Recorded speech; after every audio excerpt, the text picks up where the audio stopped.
Assalamualaikum warahmatullahi wabarakatuh.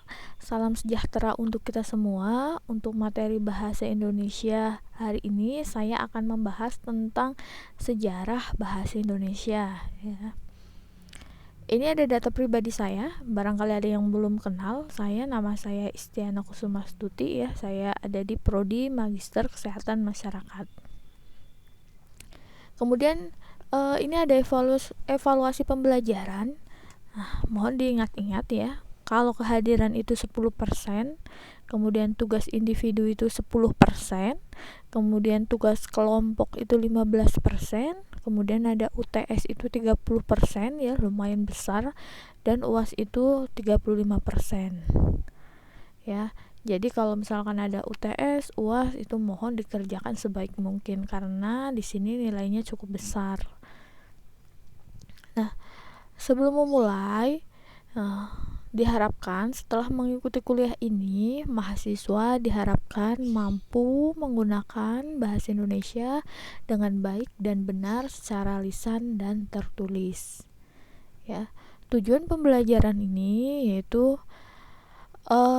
MPK ini menekankan keterampilan menggunakan bahasa Indonesia secara baik dan benar ya. Tujuannya untuk menguasai, menerapkan, dan mengembangkan ilmu pengetahuan dan teknologi dan seni sebagai perwujudan kecintaan dan kebanggaan terhadap bahasa Indonesia.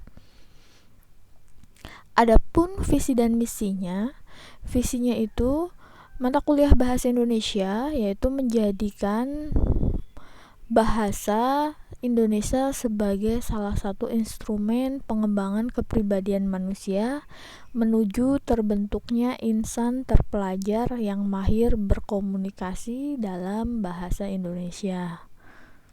Kemudian adapun misinya MKBI yaitu tercapainya mata kuliah bahasa Indonesia ya, yaitu tercapainya kemahiran mahasiswa dalam menggunakan bahasa Indonesia untuk menguasai, menerapkan, dan mengembangkan iptek dan seni dengan rasa tanggung jawab sebagai warga negara Indonesia yang berkepribadian.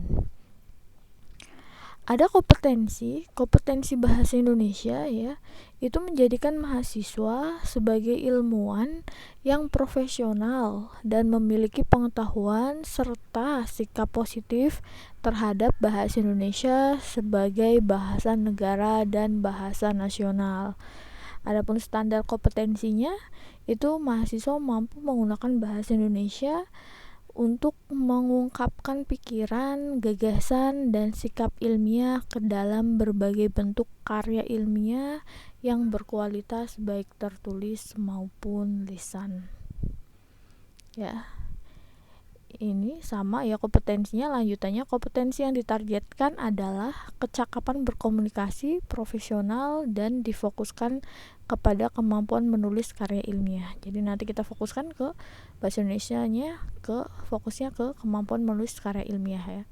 Kemudian pembelajaran bahasa Indonesia bertujuan agar mahasiswa memahami konsep dan mampu menerapkannya dalam penulisan karya ilmiah dan diharapkan dapat mengembangkan kecerdasan, karakter, dan kepribadiannya.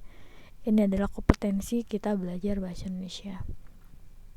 Adapun materi nanti ya untuk mata kuliah bahasa Indonesia ini, yang pertama tadi ya pengantar bahasa Indonesia, visi misi tujuan, kemudian nanti horizon, bangga kenapa kita harus berbangga berbahasa Indonesia, kemudian ada diksi ya dan pembentukan kata, kemudian ada penulisan kata, kesantunan kalimat ya, ada kesantunan paragraf, kemudian karya tulis ya, karangan, kemudian prinsip karya tulis, kemudian ada ragam ilmiah dalam menulis akademik, ada proposal, kemudian ada teknik penulisan proposal penelitian dan laporan penelitian.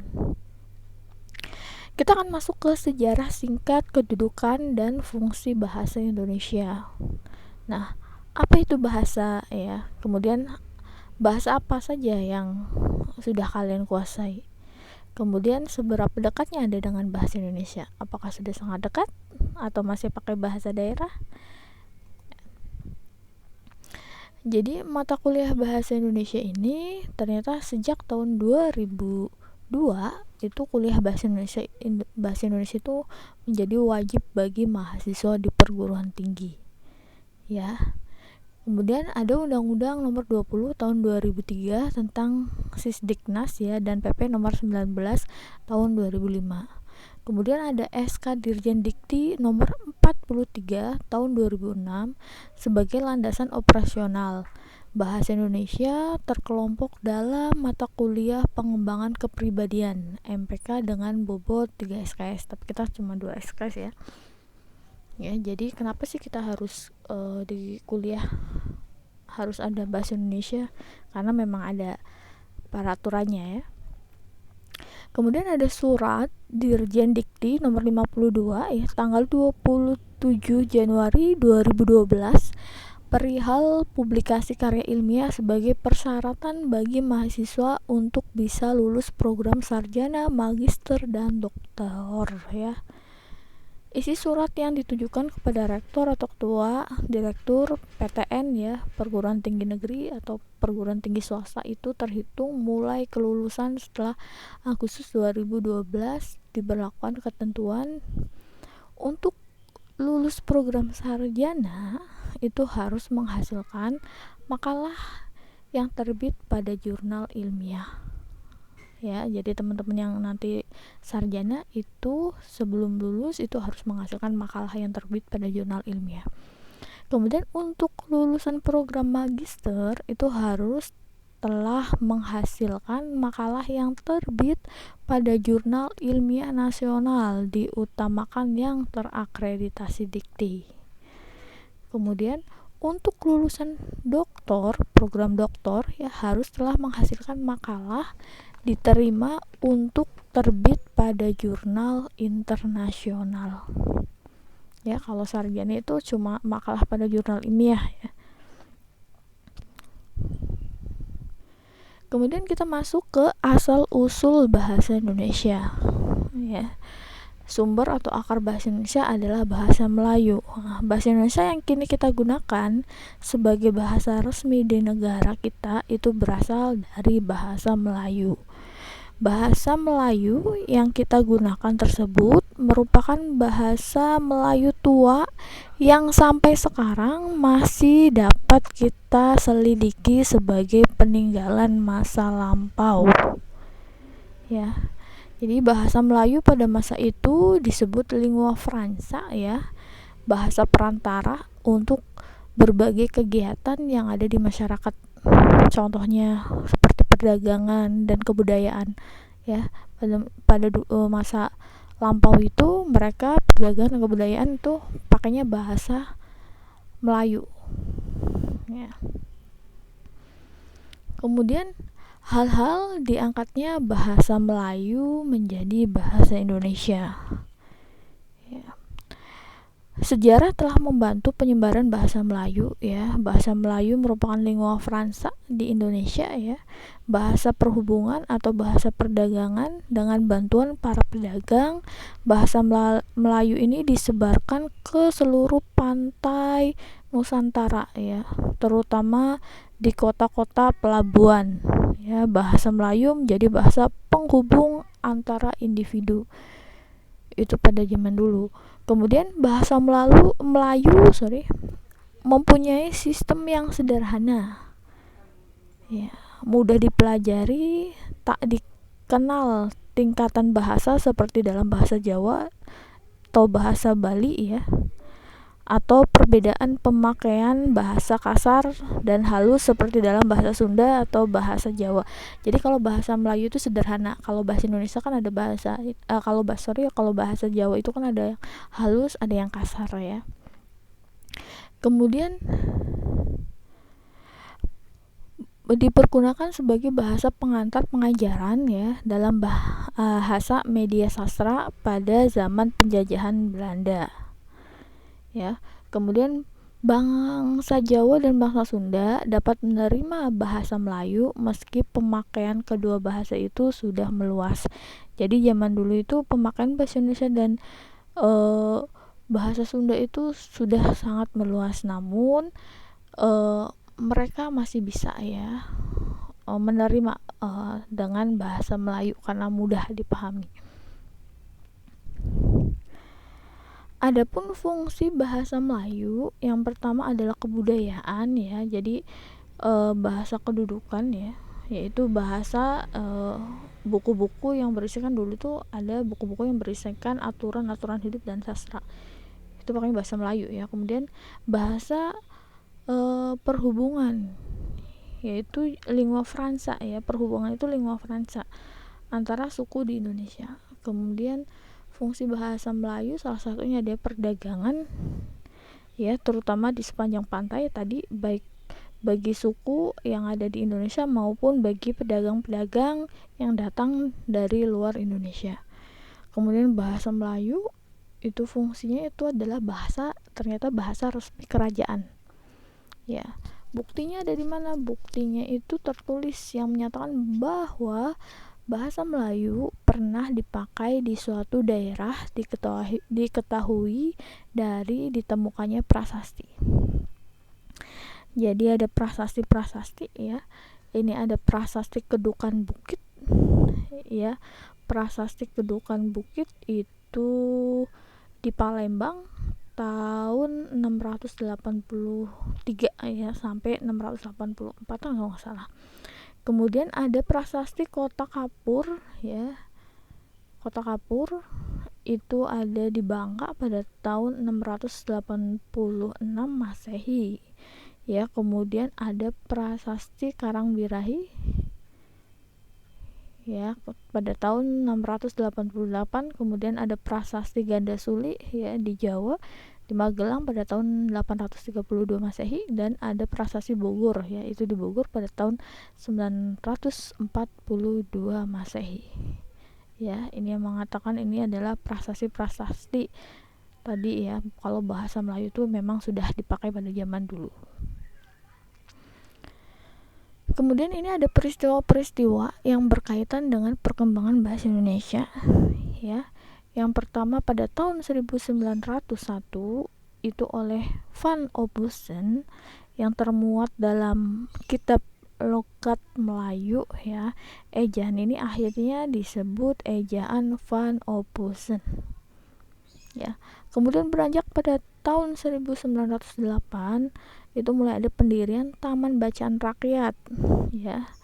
Untuk selanjutnya pada tahun 1917 diubah namanya menjadi Balai Pustaka.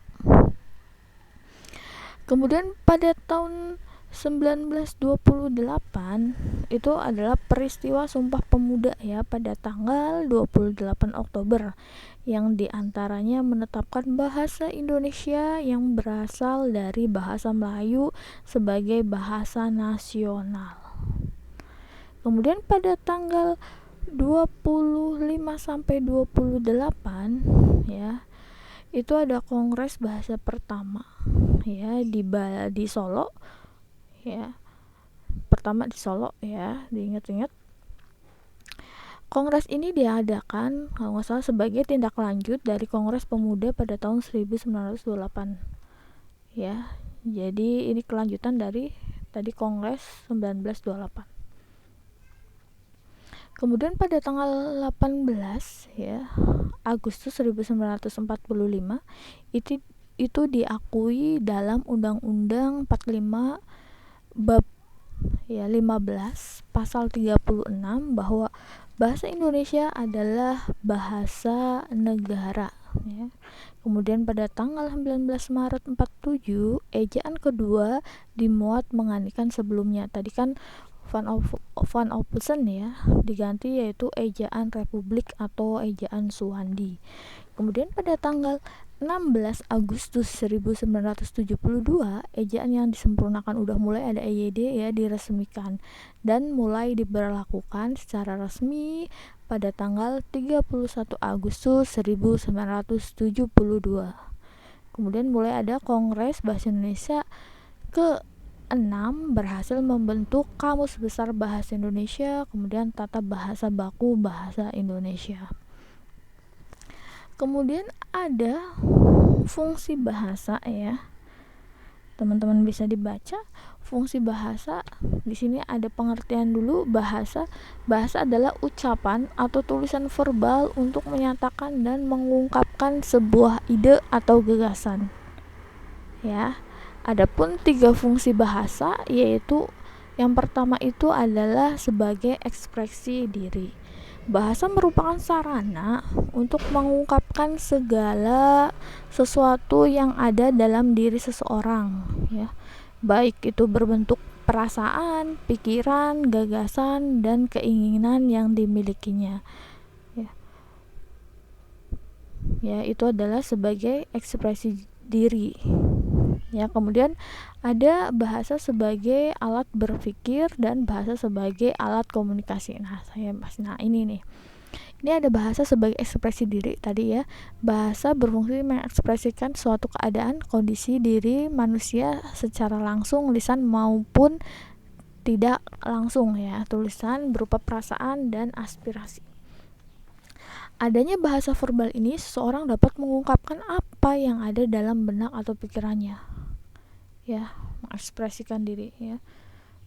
Percakapan, contohnya puisi, surat membaca, surat cinta, dan seterusnya. Itu adalah fungsi bahasa sebagai ekspresi diri. Kemudian fungsi bahasa sebagai alat berpikir. Ya. Fungsi bahasa sebagai alat berpikir, itu bahasa berguna untuk merumuskan sebuah pemikiran ya. Bahasa terdiri dari suatu tata bahasa gramatika yang mengorganisir kata-kata menjadi susunan yang bermakna ya. Sumbangan bahasa bagi kehidupan jelas sangat besar ya. Kalau kita nggak ada bahasa, kita susah ya. Kemudian kelangsungan segala kegiatan manusia salah satunya disebabkan adanya bahasa. Kita ada kegiatan manusia nih, salah satunya adalah karena bahasa. Coba kalau tidak ada bahasa, susah, kita mau ngomong aja susah, nggak nyambung nanti ya.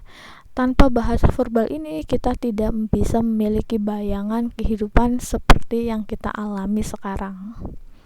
Ya, bahasa membantu manusia dalam mengabstraksikan segala sesuatu terkait kehidupannya dan mengambil tindakan sesuai dengan tujuannya. Contohnya buku ya, artikel, iklan, dan sebagainya. Kemudian bahasa sebagai alat komunikasi. Ya. Komunikasi itu merupakan akibat yang lebih jauh dari tadi ekspresi diri ya. Komunikasi tidak akan sempurna bila ekspresi diri kita tidak diterima atau dipahami oleh orang lain. Ya.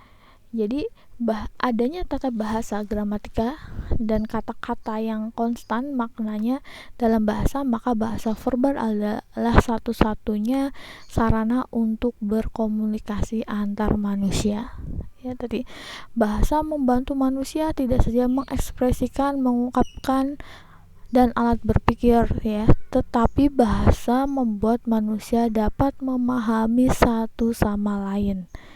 Kayak orang Sunda, orang Jawa datang ke Jakarta, nggak mungkin ya mereka orang Sunda ngobrol sama orang Jawa pakai bahasa masing-masing, nanti susah dipahami ya. Jadi akhirnya pakai bahasa Indonesia ya untuk sebuah alat komunikasi. Kemudian hakikat komunikasi dalam bahasa ini adalah sebuah sarana atau alat agar berbagai hal dapat disampaikan, dikomunikasikan kepada pihak lain. Adanya komunikasi inilah yang mensyaratkan adanya interaksi atau hubungan sosial di masyarakat. Contoh, percakapan sehari-hari secara langsung maupun tidak langsung ya, seperti WA, chatting. Ya, walaupun orang Madura misalkan mau konfirmasi jadwal ke saya adanya di Jakarta, nggak mungkin pakai bahasa Madura ya, pasti pakai bahasa Indonesia. Itu ya. Kemudian berita di TV, radio, media cetak, media internet menggunakan bahasa Indonesia. Perintah yang digunakan petugas parkir, mundur ya, itu pakai bahasa Indonesia. Kemudian fungsi bahasa Indonesia kedudukannya sebagai bahasa nasional. Nah, bahasa Indonesia sebagai lambang kebangsaan nasional. Sebagai lambang kebangsaan nasional, bahasa Indonesia memancarkan ya nilai-nilai sosial budaya luhur bangsa Indonesia. Dengan keluhuran nilai yang dicerminkan bahasa Indonesia, bangsa Indonesia ya, kita harus bangga dengan bahasa Indonesia ya. Kita harus menjunjungnya dan kita harus mempertahankannya sebagai realisasi kebangsaan kita, kebanggaan kita ya terhadap bahasa Indonesia. Kita harus memakainya tanpa ada rasa rendah diri, malu dan acuh tak acuh ya. Kita jangan sampai malu menggunakan bahasa Indonesia. Kemudian lambang identitas nasional. Sebagai lambang identitas nasional, bahasa Indonesia itu merupakan lambang bangsa Indonesia ya. Ini berarti dengan bahasa Indonesia akan dapat diketahui siapa kita ya, sifat ya, watak kita sebagai bangsa Indonesia. Karena fungsinya yang demikian itu, maka kita harus menjaganya. Jangan sampai ciri kepribadian kita tidak tercermin di dalamnya. Kemudian alat pemersatu berbagai suku bangsa. Gini ya, alat pemersatu sebagai suku bangsa, alat pemersatu berbagai masyarakat yang berbeda-beda latar belakang sosial, budaya dan bahasanya ya. Nah, kalau fungsi yang ketiga ini ya, itu memungkinkan masyarakat Indonesia yang beragam latar belakang sosial, budaya dan berbeda-beda bahasanya dapat menyatu ya. Tadi yang saya bilang dapat menyatu, orang Sunda bisa menyatu dengan orang Batak misalkan, bisa menyatu dengan orang Sunda gitu ya. Kemudian alat perhubungan antar budaya dan antar daerah. Jadi bahasa Indonesia ini sering kita rasakan manfaatnya dalam kehidupan sehari-hari ya. Bayangkan saja apabila kita berkomunikasi dengan seseorang yang berasal dari suku lain yang berlatar belakang bahasa berbeda ya. Kita tidak dapat bertukar pikiran nanti ya, dan saling memberikan informasi dengan jelas ya. Kalau dengan bahasa Indonesia kan kita bisa berhubungan baik ya. Nah, fungsi bahasa Indonesia dalam kedudukannya sebagai bahasa negara ya. Bahasa Indonesia adalah bahasa resmi negara, resmi kenegaraan ya. Secara resmi adanya bahasa Indonesia itu dimulai sejak tadi ya, Sumpah Pemuda tanggal 28 Oktober 1928 ya. Kemudian bahasa pengantar di dalam dunia pendidikan ya.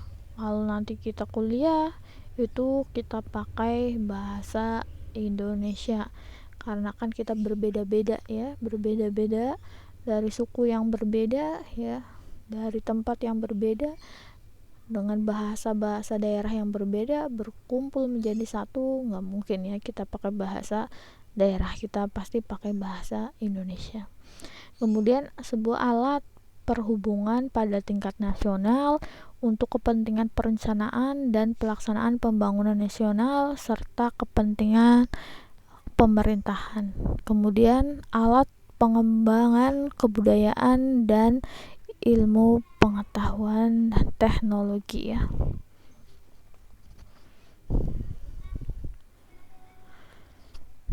Kemudian ada fungsi bahasa daerah nih. Fungsi, walaupun kita sudah ada bahasa Indonesia, tetap saja bahasa daerah harus kita lestarikan ya. Ada fungsi bahasa daerah. Kalau bahasa daerah itu adalah lambang kebanggaan daerah ya. Di Madura bahasanya berbeda, Kalimantan kita punya bahasa yang berbeda, itu adalah kebanggaan sendiri ya. Papua kita punya bahasa yang berbeda. Kemudian lambang identitas daerah Ya tadi di Jawa pakai bahasa Jawa, ya Sunda tadi pakai bahasa Sunda ya. Kemudian alat penghubung antar warga masyarakat daerah. Itu alat penghubung antar daerah, warga-warga di daerah ya, komunikasi. Kemudian ada fungsi bahasa asing, itu merupakan alat penghubung antar bangsa. Kalau tadi bahasa daerah antar daerah, kalau bahasa asing itu antar bangsa. Kemudian alat pembantu pengembangan bahasa Indonesia menjadi bahasa modern. Pengembangan ya, jadi bahasa yang modern. Alat pemanfaatan ilmu pengetahuan dan teknologi untuk pembangunan nasional. Kemudian teman-teman, ini ada etika menghubungi dosen menggunakan telepon genggam ya. Entah itu dosen ataupun nanti kalau teman-teman mau penelitian menghubungi kantor atau bagaimana, ini ada etikanya. Ini saya bahas sedikit ya. Jadi etikanya begini, perhatikan kapan waktu yang tepat untuk menghubungi dosen. Pilihlah waktu yang biasanya tidak dipakai untuk beristirahat ya. Kadang kalau kita menghubungi dosen ataupun menghubungi pimpinan, lihat waktunya ya. Kalau udah di atas jam 8, itu sebisa mungkin itu sudah stop, jangan besok lagi aja, kecuali itu benar-benar sangat penting ya. Kemudian waktu ibadah, misalkan jam 12, jam 3, itu jangan telepon di jam-jam waktu orang sedang beribadah ya. Kemudian awali dengan sapaan atau mengucapkan salam ya, assalamualaikum, selamat pagi, mohon maaf mengganggu. Kemudian setiap dosen pasti menghadapi ratusan mahasiswa ya, jadi kalau bisa memperkenalkan diri dulu. Nama saya assalamualaikum atau selamat pagi ibu, nama saya siapa, mahasiswa apa semester ini ya. Gunakan bahasa Indonesia, bahasa ya, kalau bisa bahasa Indonesia yang umum dimengerti, tanda baca yang baik ya, dan dalam konteks yang formal, jangan disingkat-singkat ya. Nanti kalau teman-teman mau penelitian ya, kemudian mau minta data, kemudian berkomunikasi dengan misalkan kepala, entah itu kepala puskesmas ya, kepala rumah sakit, jangan disingkat-singkat ya. Kemudian tulislah pesan dengan singkat dan jelas. Singkat maksudnya bukan tadi disingkat-singkat ya, tapi to the point ya, jangan panjang lebar, muter-muter bingung ya. Kemudian akhiri pesan dengan mengucapkan terima kasih dan salam sebagai penutup ya. Ini ada contohnya, nanti bisa dibaca ya. Ini ada latihan teman-teman, silakan kerjakan ya, kerjakan. Kemudian nanti ada 2, nah ada tugas, ini latihan, ini ada individu juga. Kemudian kalau yang ini buatlah surat pribadi dengan undian yang Anda dapatkan, nanti diundi aja ya, satu orang satu aja, pakai bahasa yang resmi. Kemudian tugas ini dan ini dikumpulkan 1 minggu setelah mata kuliah ini diberikan ya, dikumpulkan dalam bentuk PDF, kemudian silahkan dikirimkan ya. Mungkin itu saja dari saya, kurang lebihnya saya mohon maaf. Wabillahi taufiq wal hidayah. Wassalamualaikum warahmatullahi wabarakatuh.